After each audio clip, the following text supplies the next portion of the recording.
定級七番秀吉的黄金 PCE 主機上推出了首款文字冒險類的作品。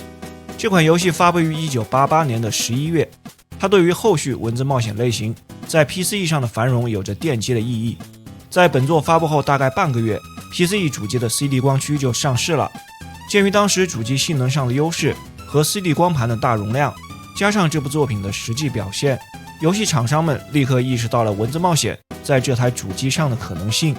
後續幾年推出了不少同類遊戲。那個年代可能很難想象，當小時候的我們還在為紅白機上的超級馬里奧和魂斗羅而驚嘆不已的時候，日本的玩家們已經進入到了大量過场動畫加上配音的文字冒險游戏时代。但这些都是后话了，不是今天这款游戏討論的內容。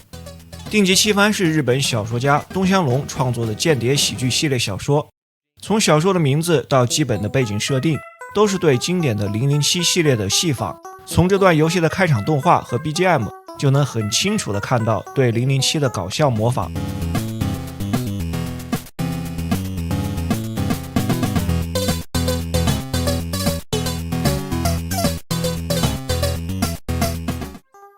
在系列小說的設定裡，定級七番又名安井友和，是大阪工商會議所秘密機構的殺手兼情報員，擁有殺人許可證。他總是穿着年輕學徒的典型裝束，絲綢的和服配上圍裙，手拿菜刀，一頭短髮，頭戴獵帽，也被稱為世界上最危險的學徒。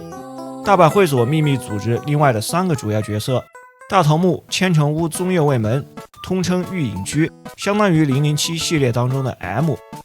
定級的直屬上司燕之助，情報主管一個胖子。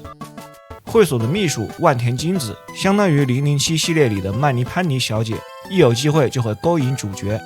還有其他的一些會所同伴，他們最大的敵對勢力是叫做 NATO 的組織，總部位於東京，他們的宗旨是泛關東主義，排斥以大阪為首的關西文化。這款遊戲的副標題叫秀吉的黃金，屬於系列小說第5部泰格殿下的定級七番其中的一個故事，也是該系列跨媒體企劃中的一部分。所謂跨媒體企劃，就是同時推出小說、影視或者舞台劇、遊戲等多種形式，以擴大影響力。本作的故事是在某日，在大阪城的城牆裡發現了一部古代的文獻，其中記錄着豐臣秀吉藏匿黃金的地點，但那份文獻卻被敵對的組織 NATO 竊取了。得知了消息之後，定級七番立即前往大阪會所接受任務。在文本和對話呈現的部分，大量的使用了漢字，對於之前家用機上文字類遊戲只用假名來顯示，算是一個不小的進化。基於主要人物角色的根據地都在大阪，另一個特色是這些人物的對話大多使用了關西腔。基本的系統還是經典的文字冒險形式，3段式畫面，左側顯示場景的圖片，右側指令選項，底部顯示信息和對話。相比同時期紅白機版的文字冒險，圖像裡能呈現更多的細節，有不少動態場景，這也是當時的一大賣點。右側的指令欄裡有12個基本的指令，除了同類遊戲裡常規的移動、查看、對話、使用物品等等，有幾個比較特別的互动指令：逗他們笑、稱讚奉承和打人。前2個指令即便是和不相關的路人使用，也會呈現一些有意思的內容。打人指令在某些特殊的時候也能用來推动故事的發展。遊戲的整個流程分成8個章節，每個章節之間用密碼保存，這種保存的方式並不方便，不過流程是完全線性的，沒有什麼分支。像這種線性的文字冒險設計，雖然反復對話並多嘗試一些指令，一般都能夠通過，但這款遊戲裡有些較難理解的解謎內容，中間也有可能有陷阱選項，導致遊戲直接結束。在第7章來到真田山，有一段3D 的第一人稱地牢迷宮，需要破解的謎題裡用到了真田的6枚銅錢家徽，還有秀吉的黃金葫蘆。